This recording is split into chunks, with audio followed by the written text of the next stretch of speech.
میرا نام ہے شہزاد انور اور آپ دیکھ رہے ہیں میرا یوٹیوب چینل۔ 16 دسمبر 1971 جب مشرقی پاکستان بنگلہ دیش بنا تو نئی آنے والی حکومت کو بہت ساری اصلاحات کرنی تھی، بہت ساری مراحل سے گزرنا تھا۔ تو 20 دسمبر 1971 کو فوجی حکمران یحییٰ خان نے ریزائن دیا، ذوالفقار علی بھٹو ملک کے پریزیڈنٹ بن گئے، ساتھ وزیر خارجہ بھی اور ساتھ چیف لا ایڈمنسٹریٹر بھی بن گئے۔ اس کے بعد جنوری 1972 کو ملک کی بڑی صنعتیں، بینکس، اسکول، کالجز، ان کو نیشنلائز کر دیا گیا، قومی تحویل میں لے لیا گیا۔ اس کا مقصد غریب لوگوں کا تحفظ کرنا تھا کہ نیچے تک پیسہ آئے، لوگوں کو، کمزور لوگوں کو اچھا روزگار ملے۔ لیکن اس کا نقصان یہ ہوا کہ معیشت سست روی کا شکار ہو گئی۔ اس کے بعد مشرقی پاکستان اور مغربی پاکستان میں جب انڈیا کے ساتھ جنگ ہوئی تو ہمارے 90,000 سے زیادہ جو فوجی تھے ان کی قید میں چلے گئے۔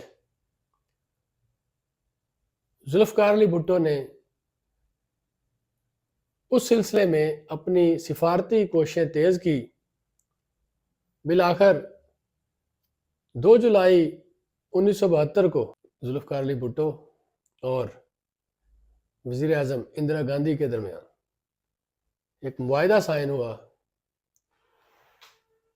جس کو شملہ معاہدہ کہا جاتا ہے، جس سے 90,000 سے زائد جو فوجی قیدی تھے وہ بھی واپس آئے، اور ایک امن لائن آف کنٹرول LOC جو کہلائی بعد میں۔ اس کے بعد ملک میں 73 کا آئین 10 اپریل 1973 کو وہ قومی اسمبلی سے متفقہ طور پہ منظور ہوا، جس میں JUI کے مفتی محفوظ، JUP کے مولانا نورانی، جماعت اسلامی کے میاں طفیل، پاکستان مسلم لیگ قائد اعظم کے چودھری ظہور الہی، اسی طرح جو مین سٹیک ہولڈر تھے ان سب نے اس پہ ووٹ دیا، اور 14 اگست 1973 کو یہ ملک میں نافذ العمل ہو گیا۔ اس کے ساتھ OIC کانفرنس پاکستان میں منعقد کی گئی 1974 میں۔ یہ 22 سے 24 فروری تک جاری رہی، جس میں دنیا کے مسلم ممالک کے عالمی رہنما نے شرکت کی، جس میں سے سعودی عرب سے شاہ فیصل، ایران سے رضا پہلوی، لیبیا سے کرنل قذافی، فلسطین سے یاسر عرفات، اس طرح دنیا بھر سے مسلم رہنما شریک ہوئے۔ ساتھ ہی ملک میں انڈسٹری شروع ہو گئی۔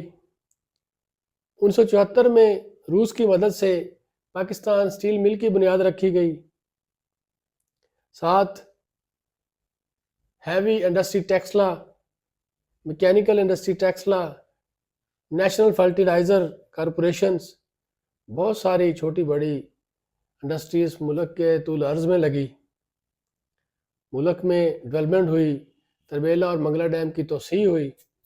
جب 18 مئی 1974 کو انڈیا نے پہلے ایٹمی دھماکے کیے، تو 20 مئی 1974 کو ذوالفقار علی بھٹو نے ایک سٹیٹمنٹ دی کہ ہم گھاس کھا لیں گے لیکن ایٹم بم ضرور بنائیں گے۔ اس کے بعد باقاعدہ طور پہ 1975 میں کوہوٹا کے مقام پر ایٹمی لیبارٹری کا افتتاح کر دیا گیا، اس پہ باقاعدہ کام شروع ہو گیا،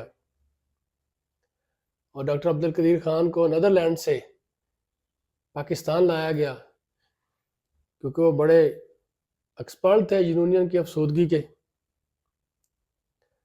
اس کے بعد